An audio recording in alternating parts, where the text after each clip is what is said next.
Bom dia a todos. Alguns chegaram um pouquinho mais tarde, outros a gente não viu. É muito bom, né, irmãos, estarmos assim, nessa manhã de sol, podermos cultuar o nosso Deus juntos. Alguns irmãos estão em casa, bastante deles estão em casa, mas logo vai chegar o tempo de superlotarmos aqui, a largar a tenda, e amém? Glória a Deus. Eu quero pedir para o Dinho está orando esse tempo aí para nós. Pode ser daí mesmo, meu irmão, para nós estar nos aquietando agora, e Deus está ministrando também através da palavra. Aleluia, Senhor. Queremos te agradecer por teu amor, tua graça renovada a cada dia, a cada manhã que tu nos dá, Senhor. Amém. Obrigado pelo privilégio de poder estar junto aqui como igreja, como família, Senhor. Queremos receber a tua palavra que tu tens, Senhor, nessa manhã, que tu possa falar com cada um de nós, Senhor, trazendo a tua vontade, o teu querer para cada um de nós. Fortalece, Senhor, cada um dos irmãos aqui, Senhor, naquilo que estão precisando, papai. Entregamos e também te pedimos que tu abençoe a vida do Pedro ali, Senhor, que vai estar repartindo, Senhor, a palavra, Senhor Deus, que tu possa estar conduzindo e trazendo também na vida dele o teu querer, papai. Em nome de Jesus. Amém. Aleluia. Amém. Irmãos, eu quero repartir a palavra que eu venho meditando já há um bom tempo, já também seguido ela é ministrada, alguma parte em si, né?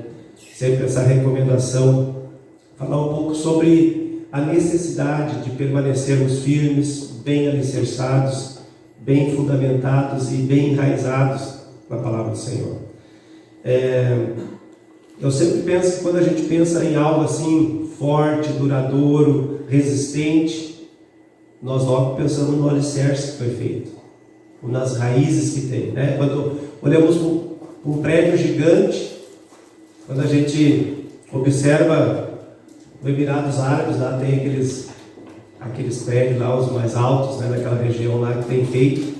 Antes era aí nos Estados Unidos, agora acho que tem na Malásia, também em outros lugares. E daí tu fica pensando, como é que aquilo se mantém de pé? Como é que resiste às tempestades? Ou quando nós olhamos com uma árvore aí de 60 metros de altura, 50 metros de altura, os eucaliptos, eles crescem muito, né? Aqui na nossa região, e daí fica imaginando como resiste. Pode ter certeza, meu irmão, que o segredo está nas raízes, o segredo está nos fundamentos, para resistir às tempestades, porque todos nós sabemos que as tempestades, tanto naturais, na natureza, como espirituais, as tribulações elas vêm, é bíblico. E eu creio que é muito importante nós, a igreja, o corpo de Cristo, nós estarmos alertos da necessidade de nós estarmos bem alicerçados, bem fundamentados, né? Em Cristo Jesus, na palavra de Deus e no corpo de Cristo, no qual Ele é o cabeça, na igreja, para quando vêm as tribulações, quando as tempestades vêm, nós também resistirmos. Mas precisamos, sem dúvida, de um bom fundamento. Assim como um prédio precisa de um bom fundamento. Eu creio que foi usado isso para a gente poder entender, quando fala de raízes de fundamentos, que nós, como cristãos, nós precisamos realmente de bons fundamentos. Porque tem um ditado, eu estava lembrando, tem um ditado popular que diz assim, né? Diz assim, chegar lá até que é fácil, não é tão difícil, eu quero ver permanecer. Quando se fala de várias coisas, às vezes quando a gente olha assim, mas aquele produto era bom, aquele time era bom, né? Eu lembro que o pessoal às vezes faz estimativa, não, mas chegar, ser campeão uma vez, eu quero ver ganhar mais, ser um bom atleta, mas eu quero ver permanecer nesse nível que chegou. Uma empresa, às vezes chega num top de linha, às vezes até se diz, logo vai cair, não aguenta. Irmãos, na fé também, se nós olharmos, infelizmente, talvez cada um de nós poderia fazer uma lista aqui, quantos nós já ouvimos dizer o sim, e quantos não estão mais. Nós não estou falando aqui de estar congregando em outro lugar, não. Estou falando de não estar realmente na comunhão do corpo. Agora, nesses tempos de pandemia, tem sido mais comum as pessoas pedirem alimento, pedirem alguma coisa lá em casa. E sempre a gente já pega um tempinho para falar de Jesus.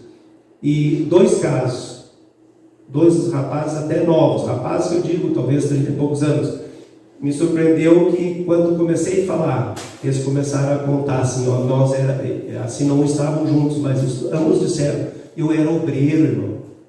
Eu falei que não se assustasse, que Jesus provia as coisas, que ali estava a fonte de vida, eu era obreiro, sabe? E aí se afastaram, e não estou dizendo isso porque estava pedindo o alimento, não, mas porque a vida dele realmente estava longe de Deus, eles disseram, era obreiro, e assim se encontra muitos. Agora, irmãos, há muita advertência na Bíblia, há muitas colocações para que a gente não vacile nessas coisas, para que a gente não durma no sentido, porque a gente precisa de fundamentos. O que houve com essas pessoas? Provavelmente elas não foram fundamentadas numa vida, num relacionamento com Jesus, no relacionamento com o corpo de Cristo, no conhecimento da palavra de Deus. Porque muitas vezes pode ser que se entende, ou se gostaria que essa vida abundante, que é verdadeira, que Jesus oferece, que nós temos através de Cristo, ela também tem tribulações, também é bíblico, também tem desertos para passar, né? Então ela existe no meio disso. E é que nem na vida diária, né? Eu diria assim, não é todo dia que se come picanha, como o Gerésio fala, mas tem dias que é de jejum. É assim. E eu creio que é isso que às vezes acontece com muitos. Pensam, ou de alguma forma não são bem fundamentados, não criam raízes no corpo de Cristo, não se aprofundam na intimidade com Jesus, e acabam, quando vem a tempestade, caindo. E fica um alerta para nós. Eu quero ler aqui, irmãos, usar alguns versículos de Colossenses. Você pode abrir em Colossenses, capítulo 1.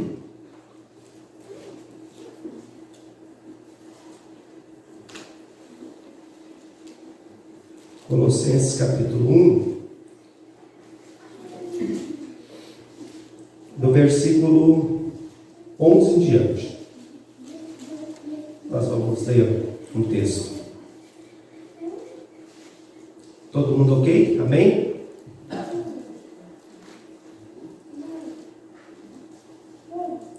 Ele nos libertou do império das trevas e nos transportou para o reino do Filho do seu amor, no qual temos a redenção, a remissão dos pecados. Este é a imagem do Deus invisível, o primogênito de toda a criação, pois nele foram criadas todas as coisas nos céus e sobre a terra, as visíveis, as invisíveis, sejam tronos, sejam soberanias, quer principados, quer potestade, tudo foi criado por meio dele e para ele. Ele é antes de todas as coisas, nele tudo subsiste. Ele é o cabeça do corpo da igreja, ele é o princípio, o primogênito entre os mortos, para em todas as coisas ter a primazia, porque aprouve a Deus que nele residisse toda a plenitude, e que, havendo feito a paz pelo sangue da sua cruz, por meio dele reconciliasse consigo mesmo todas as coisas, quer sobre a terra, quer sobre os céus, quer nos céus. E vós outros, está falando de nós aqui também, que em outrora éramos estranhos e inimigos no entendimento pelas vossas obras malignas, agora, porém, vos reconciliou no corpo da sua carne, mediante a sua morte, olha só, para apresentar-vos perante ele santos, inculpáveis e irrepreensíveis, se é que permaneceis na fé, alicerçados e firmes, não vos deixando afastar da esperança do evangelho que ouviste e que foi pregado a toda criatura debaixo do céu, e do qual eu, Paulo, me tornei ministro. Irmãos, nós podemos ver aqui Paulo mostrando para os colossenses da onde eles saíram.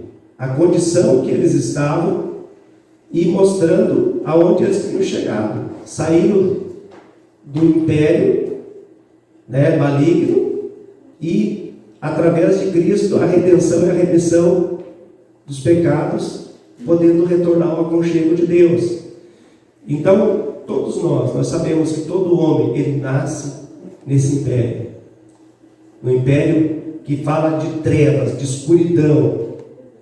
Por melhor família que seja, a pessoa nasce nessa condição, no reino, infelizmente, no reino de Satanás.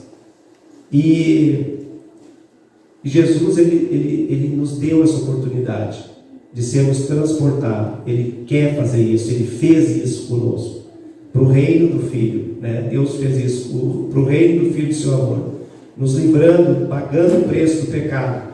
E ele vai trazendo, ele vai falando, Paulo vai trazendo para eles, fundamentando que Jesus, o primogênito de toda a criação, ele criou todas as coisas, ele é antes de todas as coisas.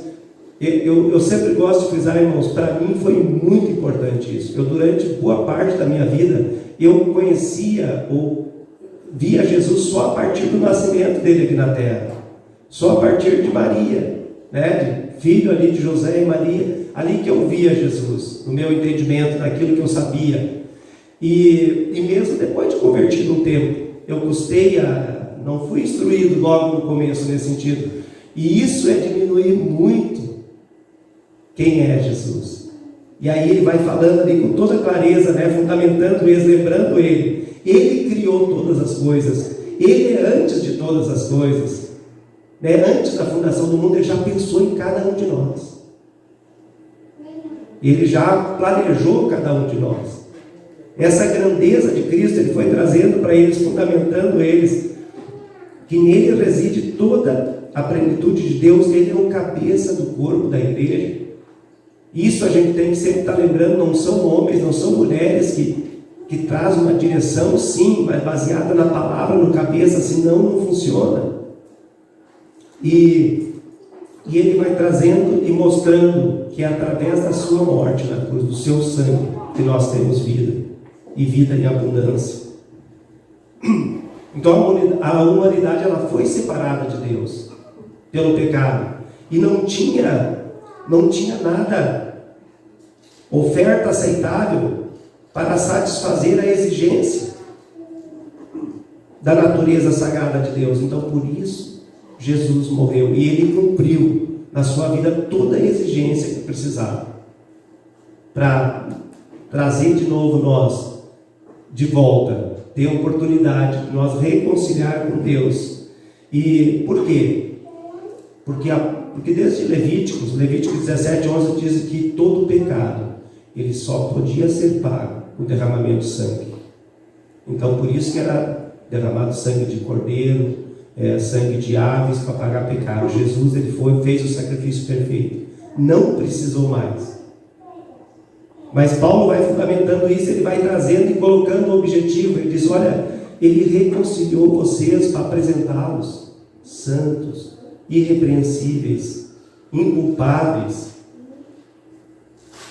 E ele começa com os irmãos, a santidade, ela faz parte desse processo.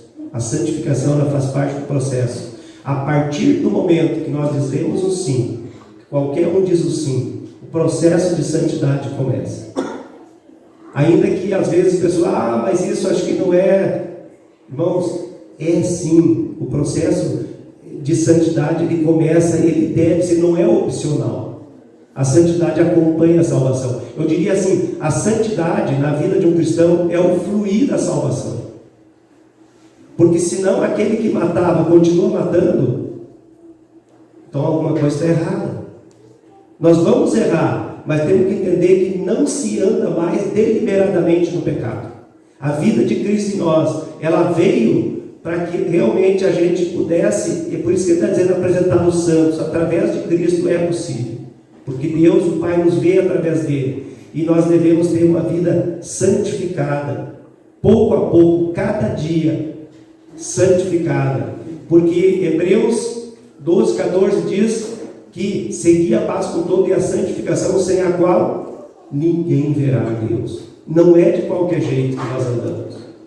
Após dizer o sim, há uma necessidade, a vida de Cristo nós ela não aceita mais qualquer coisa.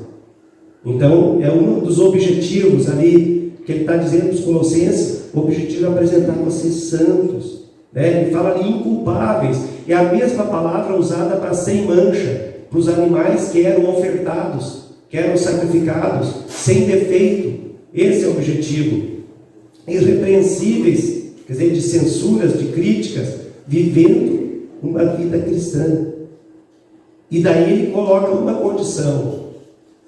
E aqui ele fala de alicerce, a condição diz: se é que permaneceis alicerçados e firmes, não vos deixando afastar da esperança do evangelho que ouviste. Ele diz: você vai acontecer isso, mas tem uma condição para vocês. Vocês precisam permanecer alicerçados e firmes, se é que vocês estão permanecendo, para não deixar se afastar do evangelho que ouvimos. E o que é que ocorre, irmãos? O que é que ocorre? Cada um, eu creio que sabe, há milhares, talvez milhões, né, mas ao nosso redor, de pessoas que não andam mais. E que dizem, não é que tu está inventando, dizendo aquele, não andam mais. Se afastaram. Agora tu vai me perguntar, quer dizer que eles voltaram para o mesmo patamar? Eu não sei, talvez voltou pior, ou voltou, mas não estão andando mais com Deus. E nós vamos ver o apóstolo Paulo, ele sempre trazendo isso. Ele que fala em Romanos, principalmente em Romanos 8, e fala muito da graça, o Bel tem ministrado isso, mas ele sempre está trazendo assim: cuidado, irmãos, né? Cuidem, façam alicerces, tenham alicerçado sua vida em Cristo. Por que Paulo também falava isso? Porque havia o risco dos colossenses, eles tinham muitos mestres, como tem hoje em dia, que falavam muito, diminuindo a importância da pessoa de Cristo, da obra realizada dele na cruz. Então Paulo ficava dizendo: tome cuidado, se mantenham firme no evangelho que vocês ouviram,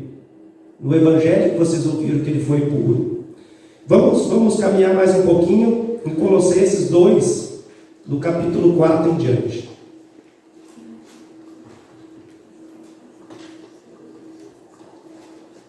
Colossenses 2, versículo 4.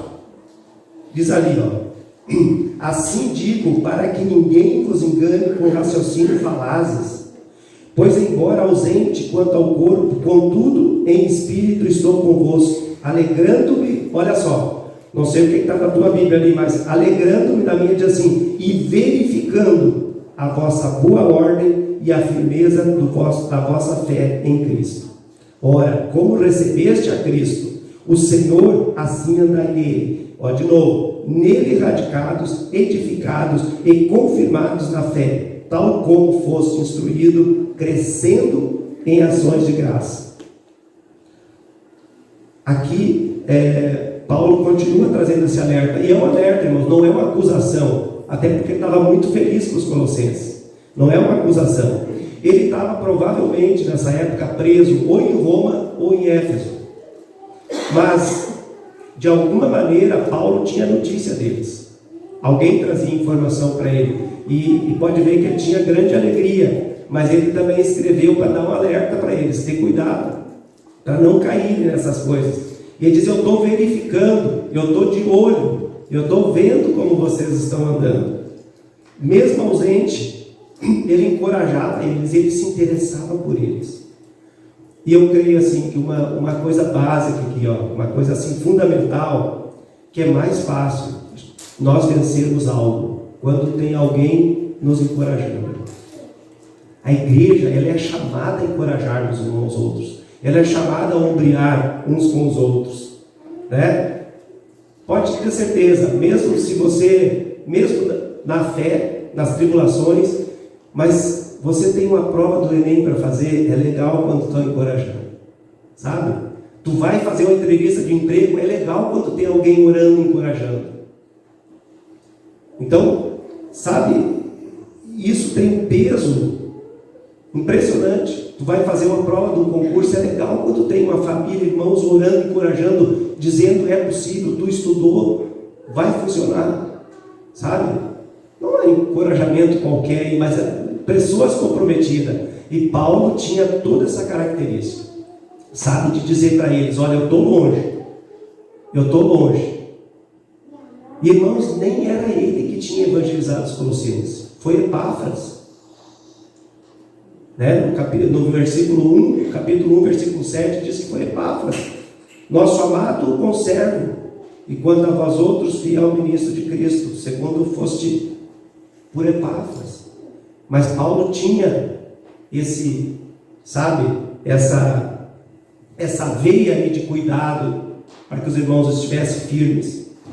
E ele vai também dissertando, então, em Cristo, nele, em Cristo, radicados, edificados, confirmados na fé, tal como fosse instruído. Ele alerta dessa necessidade, quer dizer, de lançar raízes profundas, é o que quer dizer radicados. Um arraigamento é um lançamento de alicerces em Cristo, Eu creio que isso aponta, irmãos, para um relacionamento bem mais profundo.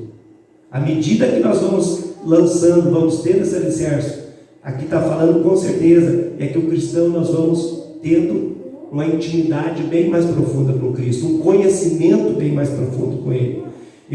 Por isso, até que eu lembrei, que eu citei, eu conhecia, era tremendo, mas era dali do nascimento dele, eu não sabia toda essa grandeza de Cristo, não tinha compreensão disso e nem conhecia a palavra, de que Ele estava junto lá antes de todas as coisas, criando todas as coisas, e morreu por mim na cruz. É diferente do que olhar alguém que nasceu a partir de uma mulher e morreu por mim.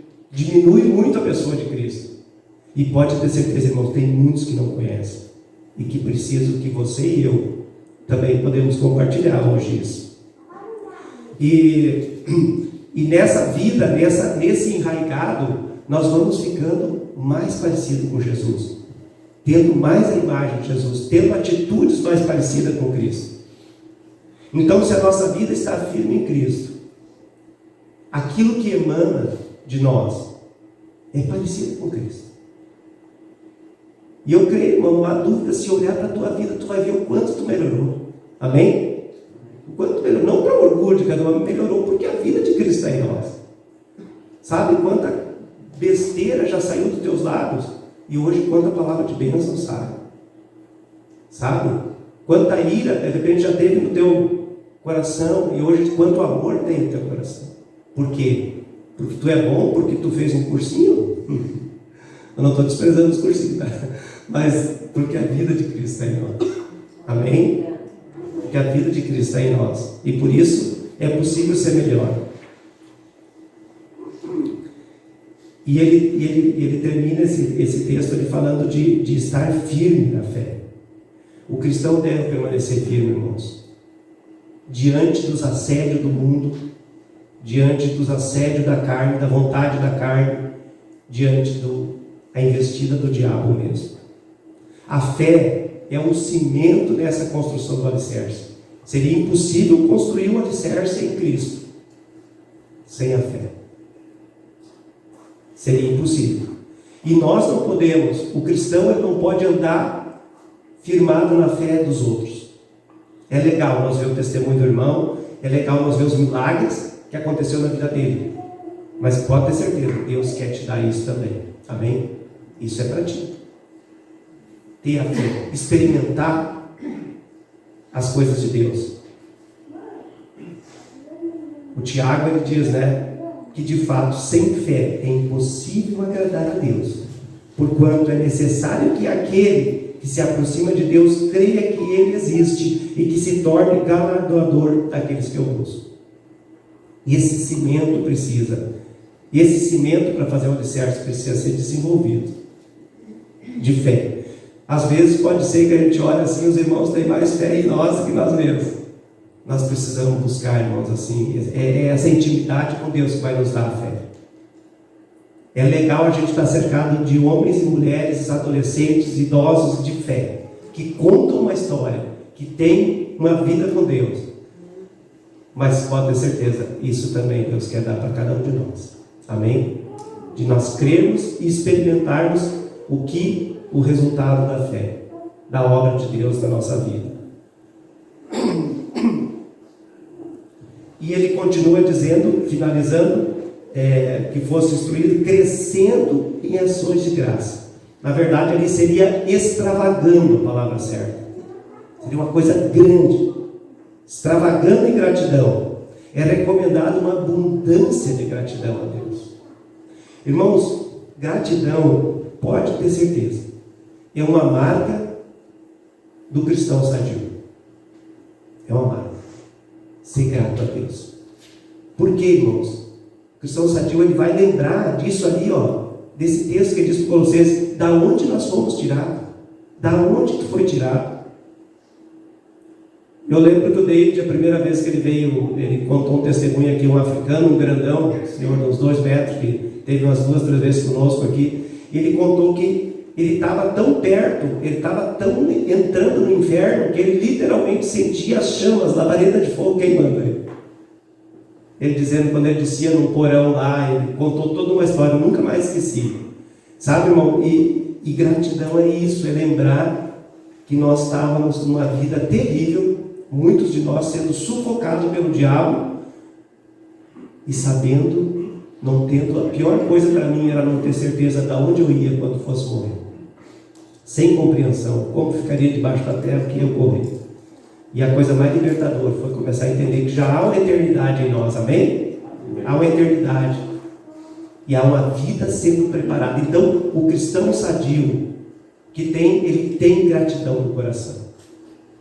Ele tem uma eterna, uma grande gratidão, né? de contar, de se alegrar. E quando tem alguém que realmente é tristonho, resmunga o tempo todo, reclama de tudo, eu não estou falando aqui que não é cristão, que não é salvo, mas não entendeu a grandeza que é isso, irmãos. Não entendeu.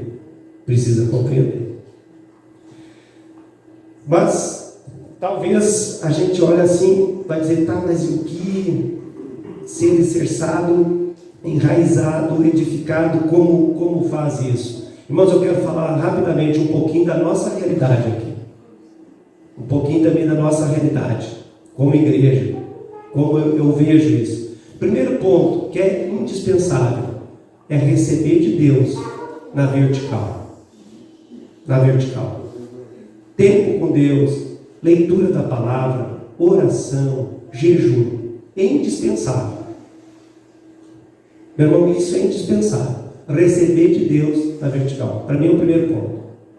Tu ter prazer em ficar na presença de Deus. Eu não quero que marcasse 5 minutos, 2 horas, mas tu sabe disso. Ficar na presença, buscar a palavra. Isso é ponto fundamental para sermos enraizados, para sermos radicados em Cristo Jesus. Aí agora eu quero falar um pouco de nós aqui, daquilo que estamos em época de pandemia. Mas, por exemplo, de receber e dar na horizontal, para ser enraizado. Lembramos aqui a escola. Nós somos uma igreja que trabalha anos com a escola. Agora, nos últimos 2 anos, o Nobel tem pegado aí, direto, trabalhado, colocado, preparado, um lugar onde são módulos que fundamenta, que esmiuça, né? Claro, não é só o conhecimento, mas a graça de Deus ali junto, e todos têm a possibilidade de participar, sabe? De tirar as dúvidas, de ser ministrado ali. Então, é um ponto. No horizontal de ser fundamental. Nós temos culto de oração toda semana também, onde se pode, né, juntos buscar a graça de Deus ali, agradecer a unidade da igreja. Nós temos grupos de células para aqueles que querem, aonde tem um grupo menor que tu vai ser ministrado, que vão te conhecer, que tu vai ter uma amizade, um relacionamento, digamos, mais juntinho ali, porque é um grupo menor. Tu vai também poder perguntar, tu vai poder debater, vamos dizer assim. Irmãos, no grupo de célula, ao meu ver, pelo menos eu nasci assim, então espiritualmente, é um lugar que tu começa a dar os primeiros passos de ministrar a palavra. Amém? Eu creio que quase todos experimentaram. Ninguém começou pregando para 200 pessoas. Não que não seja possível, que não seja normal até. Mas é no grupo de célula que tu tem a oportunidade de trazer, de repente, o primeiro versículo, né, para aqueles que estão começando, para trazer uma palavra e começar a compartilhar. E ali tu tem o amor, o cuidado. Ali o cara sabe se falta feijão na tua casa, se falta arroz, porque tu vai compartilhar. Aqui não que não possa, mas tu não vai levantar a mão lá, não entendi isso aqui, cara. Na célula tu vai dizer, e eu não vou entrar aqui por causa do tempo, mas Efésios diz que nós precisamos estar bem, Efésios 3, ali no capítulo 3, 17, 19, diz que nós precisamos estar bem arraigados, alicerçados também em amor, junto com todos os santos, para nós sermos cheios da plenitude de Deus.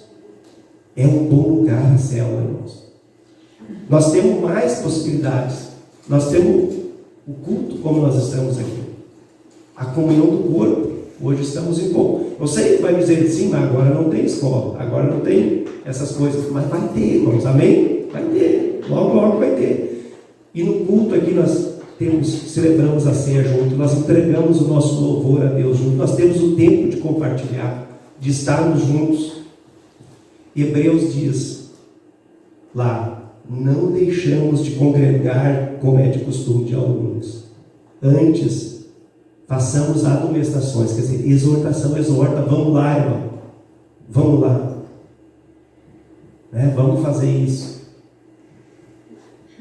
Tem o Joad, que atende adolescentes, os jovens, dando uma formação toda também, com vários módulos, tratando de várias áreas, numa amplitude. Então, irmãos, eu diria assim, primeiro, tempo com Deus, palavra, tudo na vertical. Depois, na horizontal, temos muitas oportunidades.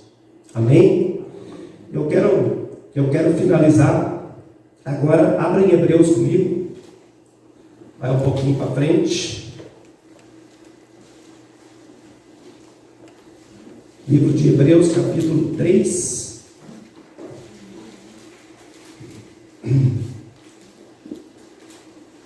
Hebreus 3, 12 a 14. Diz ali: tende cuidado, irmãos, jamais aconteça haver em qualquer de vós perverso coração de credulidade, que vos afaste do Deus vivo. Pelo contrário, exortai-vos mutuamente cada dia durante o tempo que se chama hoje, a fim de que nenhum de vós seja endurecido pelo engano do pecado. Porque nós temos tornados, eu quero que tu cuide bem isso aqui, guarde bem, examine depois em casa, porque nós temos tornado, olha bem, participantes de Cristo, se de fato guardarmos firme até o fim a confiança que desde o princípio tivemos. Aqui de novo vem assim pedindo para encorajar as pessoas. Irmãos, eu creio que cada um de nós é guardião da alma do outro, não é só de nós. Ele diz: cuidado, encorajem os outros.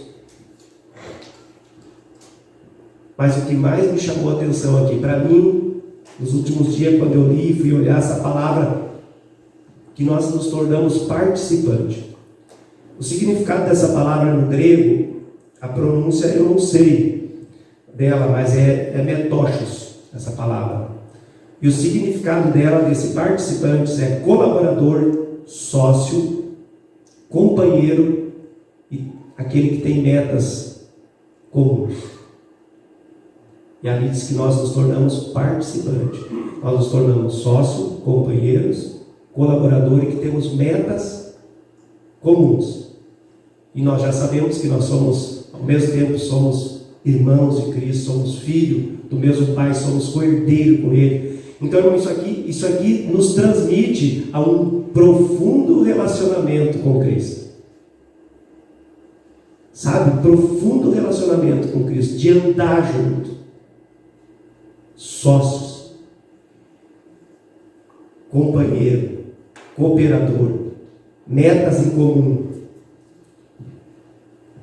E eu fiquei pensando muito nisso. Eu realmente não tinha olhado a profundidade desse participantes com Cristo. em metas em comum. Eu fiquei pensando, eu queria trazer isso para vocês também, para nós refletir como igreja.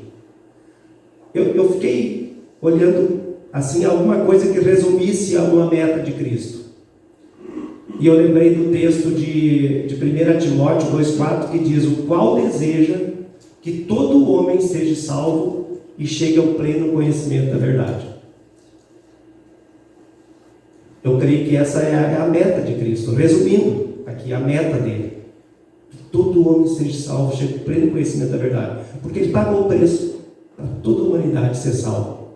Ele pagou o nosso pecado, nossa culpa. E ali fala de nós ter metas comuns. Nós somos sócios de Cristo.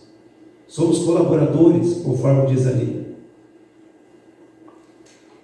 O que te vem à mente quando alguém, se eu perguntasse para ti, antes até no começo do culto, qual a tua meta? Para 10 anos? Ou para 20 anos? Eu não sei quanto a ti, mas a mim provavelmente viria coisas materiais. A primeira coisa que eu ia dizer: eu quero me ajeitar, de repente fazer uma reserva, pintar a casa, ajudar meus filhos, ter a casa deles. Confesso, estou abrindo meu coração, muito disso. Claro que dentro desse conjunto estaria assim, ganhar vidas. Mas realmente tocou meu coração de mudar essa visão, porque eu me tornei participante com Cristo. Não tem nada de errado em sermos bem-sucedidos e ter casa. Eu creio que agrada tremendamente o coração de Deus, porque tem promessas para todos nós. Mas de não invertermos. E eu fiquei pensando assim, buscando. Eu sei que é o Espírito Santo que coloca, mas de ter assim: cara, minha meta principal é ganhar vidas. Sabe? Minha meta principal é ver outros salvos. É ver outros que vão ser tirados do império das trevas e vão ter uma eternidade junto comigo, em primeiro lugar. Depois, se Deus me der essas outras coisas aqui, legal. Pode ser, irmãos, e eu torço para que você tivesse isso bem afinado no teu coração, que viria na ponta dos teus lábios, na tua língua, para dizer também. Mas esse texto diz que nós nos tornamos participantes de Cristo. Isso é sermos sócios dele, colaboradores dele. E temos metas em comum. E ele fala ali de nós mantermos firmes até o fim. Sabe? É legal, né? Olhar para os mais velhos aqui. Olhar para o Davi, olhar para o Eloir, olhar para o Laura Elisa, olhar para o senhor Armando e a Wanda, esses aí que já estão passados dos 70, 80, chegando lá, e ver firmes. O brilho nos olhos. Eu queria dizer para ti, irmãos, ele conta contigo e comigo. Amém? Para as metas. Jesus até, eu diria assim, ele depende de nós. Ele quis que fosse assim. Ele não entregou para os anjos evangelizar. Ele entregou para a igreja, seu corpo, evangelizar, multiplicar a vida dele. E porque nós temos nos tornado participantes com Cristo. E para nós desenvolver essa tarefa, nós precisamos estar alicerçado, radicado, com raízes profundas em Cristo. E isso se faz com o tempo com Deus na vertical, e se faz na horizontal, vivendo o dia a dia da igreja, unidade do corpo de Cristo, vivendo o corpo de Cristo, ainda com diferenças de pensamentos, não diferenças na salvação, não diferenças na base, mas diferenças, porque somos diferentes. Há uma diversidade que nós precisamos olhar, que ela serve para completar. Cada um de nós somos diferentes, temos dons diferentes, talentos diferentes, mas se focarmos tudo para as metas de Cristo, vai ser tremendo. Amém? Essa cidade pode ser mudada, ela pode, muitas vidas usufruir do que nós usufruímos, e o reino de Deus ser implantado mais e mais ao nosso redor. Amém, queridos? Glória a Deus. Vamos ficar de pé? Que você possa refletir.